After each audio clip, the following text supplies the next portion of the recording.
जय हिंद, वंदे मातरम। दोस्तों बहुत बहुत स्वागत है आप सभी का न्यूज़ इंडिया में। और अभी तक आपने इस वीडियो को लाइक नहीं किए तो लाइक कर लीजिए और चैनल पर नए हैं तो चैनल को सब्सक्राइब कर लीजिए। साथ में बेल आइकन भी प्रेस कर लीजिए और वीडियो को ज़्यादा से ज़्यादा शेयर कीजिए। चलिए दोस्तों, आप सभी को बता दें कि कोरोना मामलों में ताज़ा उछाल के कारण चुनाव आयोग ने फरवरी में होने वाले 5 राज्यों के विधानसभा चुनाव में शारीरिक रैलियों और रोड शो पर फिलहाल 15 जनवरी तक प्रतिबंध लगा दिया गया है। इससे जहां राजनीतिक दलों ने डिजिटल रैली की तैयारी शुरू कर दी, वहीं कुछ दलों में इस बात को लेकर बेचैनी भी है कि कहीं वे तकनीक के इस्तेमाल की दौड़ में पिछड़ न जाए, जबकि तकनीक प्रेमी पार्टी भाजपा इसका बेहतर इस्तेमाल करने के लिए तैयार है।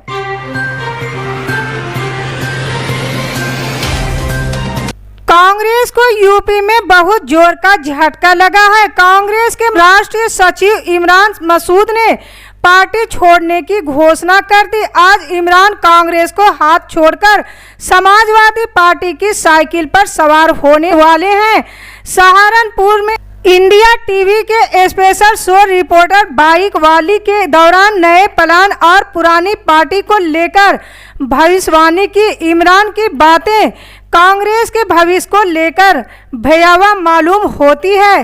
कांग्रेस छोड़ने को लेकर इमरान मसूद ने साफ तौर पर कहा कि यूपी में कांग्रेस बेहद कमजोर है। यहाँ पर सिर्फ भारतीय जनता पार्टी और समाजवादी पार्टी के बीच लड़ाई है। इसके साथ ही उन्होंने कांग्रेस की रणनीति को भी कमजोर बताया। राहुल गांधी और प्रियंका गांधी को थैंक्स कहा। आज समाजवादी पार्टी में शामिल होने से पहले इमरान कार्यकर्ताओं और समर्थकों के साथ बैठक करने वाले हैं। राष्ट्रीय लोकदल प्रमुख जयंत चौधरी ने कहा कि अगले 2 से 3 दिन में उम्मीदवारों की पहली लिस्ट आ जाएगी। समाजवादी पार्टी के साथ सभी सीटों पर मिलकर चुनाव लड़ेंगे। उन्होंने कहा कि जल्द सीट बंटवारे की घोषणा भी कर दी जाएगी। आरएलडी प्रमुख जयंत चौधरी ने कहा कि आज हमारी पार्टी की बैठक है। अखिलेश यादव के साथ सभी बैठक नहीं है। उत्तर प्रदेश का विधानसभा चुनाव हम बढ़िया से लड़ेंगे।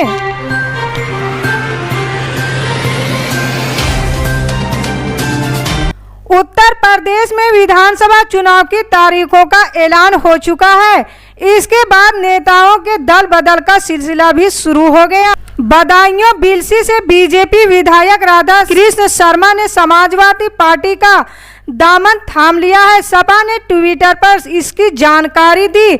समाजवादी पार्टी ने ट्विटर पर लिखा, माननीय राष्ट्रीय अध्यक्ष जी के नेतृत्व में आस्था जताते हुए बदायूं बिलसी से भाजपा विधायक श्री राधा कृष्ण शर्मा जी ने समाजवादी पार्टी की सदस्यता ग्रहण की। आपका हार्दिक स्वागत एवं अभिनंदन। बता दें कि पिछले हफ्ते ही बहराइच से बीजेपी की वर्तमान विधायक माधुरी वर्मा ने भी सपा का दामन थाम लिया था।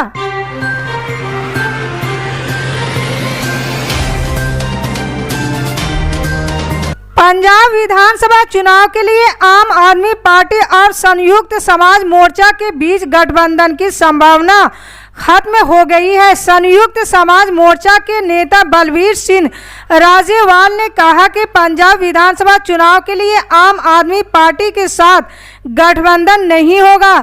किसान आंदोलन से राजनीति में एंट्री करने वाले नेता बलवीर राजेवाल ने 1 सप्ताह के भीतर अपने उम्मीदवारों की घोषणा करने का दावा किया।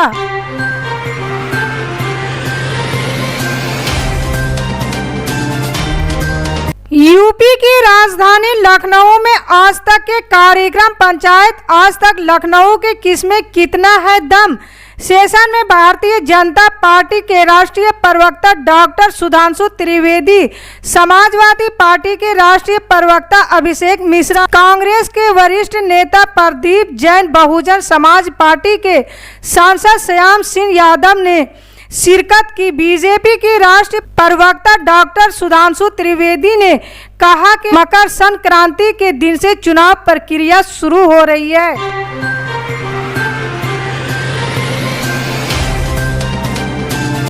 लखनऊ में सोमवार को समाजवादी पार्टी के संस्थापक और सपा नेता मुलायम सिंह यादव पार्टी कार्यालय पहुंचे। इस दौरान समर्थकों ने उनका स्वागत किया, साथ ही समर्थन में जमकर नारेबाजी की।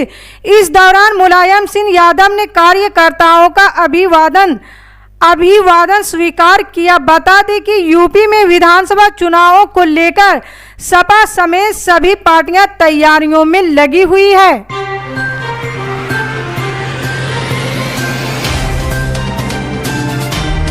कर्नाटक में कांग्रेस ने बीते दिन रविवार को 10 दिन का विरोध मार्च शुरू किया। इसमें कोरोना की गाइडलाइन की अनदेखी की गई, लिहाजा कर्नाटक सरकार ने राज्य कांग्रेस प्रमुख डीके शिवकुमार के घर कोरोना जांच टीम भेजी। इस पर डीके भड़क गए थे। उन्होंने कहा कि मुझे कोविड टेस्ट करवाने के लिए कोई भी फोर्स नहीं कर सकता, मुझे कोई हाथ नहीं लगाएगा। अब इस पर प्रदेश के मुख्यमंत्री बसवराज बोम्मई की प्रतिक्रिया आ गई है। उन्होंने कहा कि हम केस दर्ज कराएंगे। लापरवाही की गई है तो ये फर्क नहीं पड़ता कि सामने वाला कौन है और कितना बड़ा नेता है।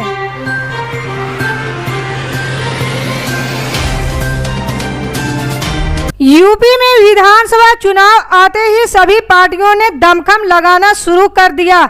इस बीच कांग्रेस की महासचिव प्रियंका गांधी वाड्रा ने कहा कि मैंने यूपी संगठन में 1.5 साल काम किया। जब मैं यूपी आई तो यहाँ ग्राम स्तर पर कोई संगठन नहीं था। हमने कई कार्यकर्ताओं को ट्रेनिंग दी। उन्होंने कहा कि हमने लामबंदी का तरीका बदल दिया है। प्रियंका गांधी ने कहा कि लड़की हूँ, लड़ सकती हूँ अभियान अब घर घर चलाया जा रहा है। कांग्रेस पार्टी नई ऊर्जा से भरी हुई है। इस दौरान उन्होंने कहा कि अखिलेश यादव और मायावती उन्नाव और सोनभद्र मामले में घर से बाहर नहीं निकलते थे, लेकिन हमने इन मुद्दों को उठाया। हम सड़क पर थे। हमारे करीब 1800 पार्टी कार्यकर्ता जेल में रहे।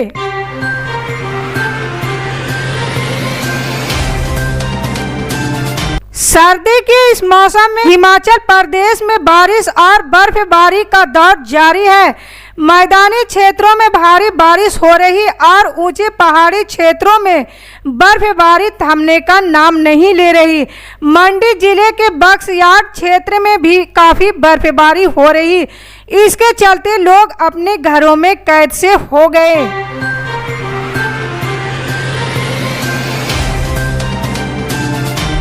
प्रधानमंत्री नरेंद्र मोदी की सुरक्षा में चूक मामले में नया मोड़ सामने आया है। सुप्रीम कोर्ट द्वारा मामले की जांच के लिए समिति गठित किए जाने के फैसले के बाद सुप्रीम कोर्ट के 50 से ज़्यादा वकीलों को अंतर्राष्ट्रीय नंबर से फ़ोन किया गया।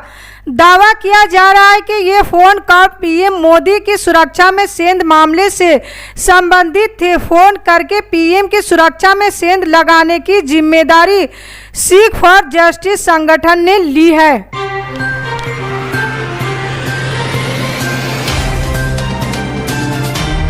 गोवा में चुनावी उठापटक शुरू हो चुकी है। इस बीच भारतीय जनता पार्टी को चुनाव से पहले झटका लगा है।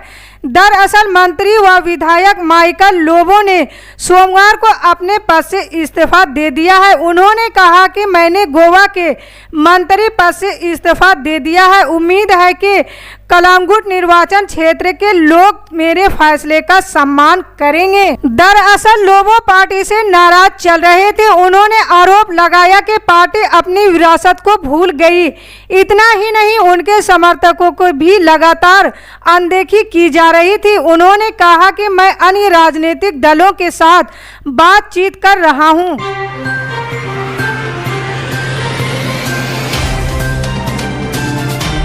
उत्तर प्रदेश विधानसभा चुनाव का औपचारिक ऐलान हो चुका है। यूपी में 7 चरणों में चुनाव होंगे, जबकि नतीजे 10 मार्च को आएंगे। ऐसे में सूबे की चुनावी नब्ज की हाथ लेने के लिए आज तक की ओर से आयोजित देश की सबसे बड़ी बहस में बीजेपी प्रदेश अध्यक्ष स्वतंत्र देव सिंह ने सपा प्रमुख अखिलेश यादव पर तंज कसा।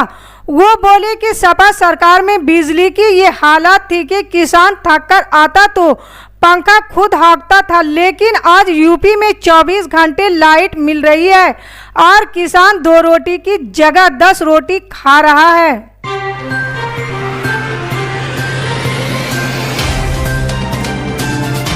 इस हफ्ते अगर आपको भी बैंक से जुड़ा कोई काम है तो आप उसे आज ही निपटा ले, क्योंकि कल से यानी 11 जनवरी से 16 जनवरी के बीच 5 दिनों बैंक में काम नहीं होगा। बता दें कि ये छुट्टियां राज्य के हिसाब से है, तो आप ये लिस्ट देखकर ही बैंक जाना जिससे आपको कोई परेशानी न हो। जनवरी महीने में कुल बैंकों की 16 छुट्टियां हैं, यानी 30 में से 16 दिन बैंक बंद रहेंगे। इसी तरह की पल पल की खबर जानने के लिए जुड़े रहे हमारे न्यूज़ इंडिया के साथ। जय हिंद।